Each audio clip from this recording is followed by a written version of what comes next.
Hello my witches and bitches, today we're going to be cooking focaccia.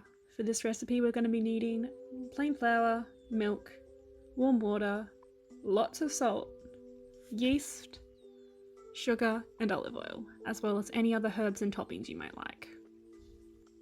First we need to make my yeast mix. We just need to pop the yeast into this bowl here with our warm water and make sure it's nice and warm in order to activate the yeast.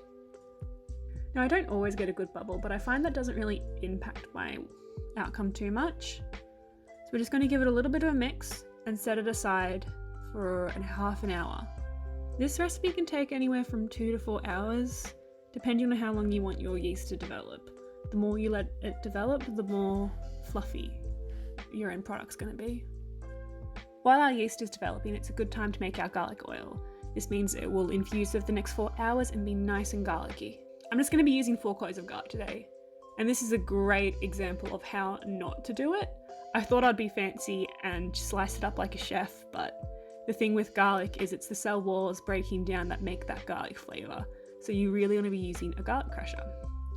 If you really want to get a lot of garlic flavour, you can simmer it on the stove. This will help break down the garlic.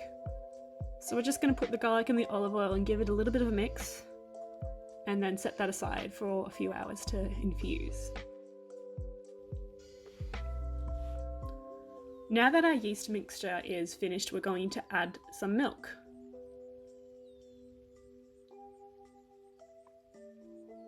Just give that a little bit of a mix and we're going to set that aside again.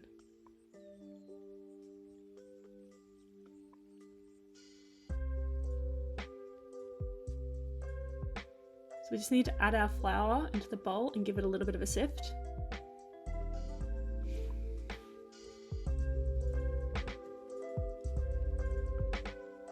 We also need to add our sugar and our salt.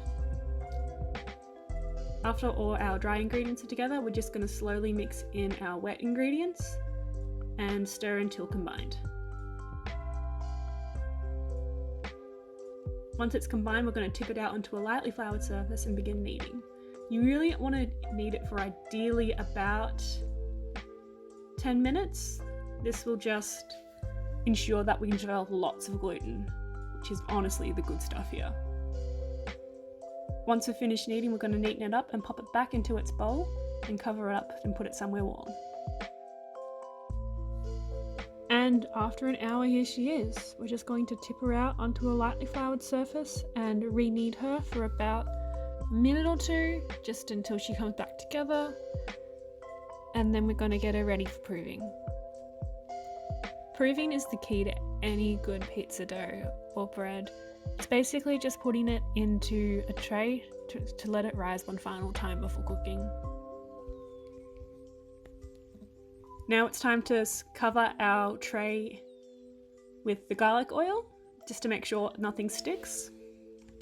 And we roll the dough out into a rectangle.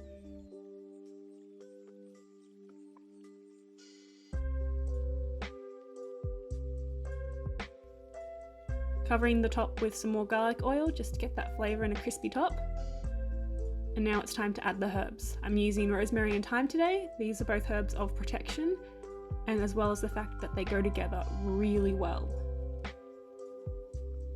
Just going to break it up and spread some sprigs around. This is the best bit, the salt. Any good focaccia is covered in salt.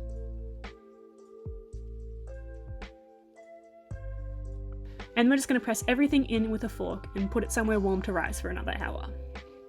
Now let's just use some magic to clean this up. There we go. So she's been rising for an hour and here she is. Beautiful, right? So we're just going to cover her with a little bit more garlic oil, just for the extra flavour, and then we're going to put her in the oven at 170 for about half an hour to an hour until she's crispy and golden. And ta-da! Golden, crispy, fluffy focaccia.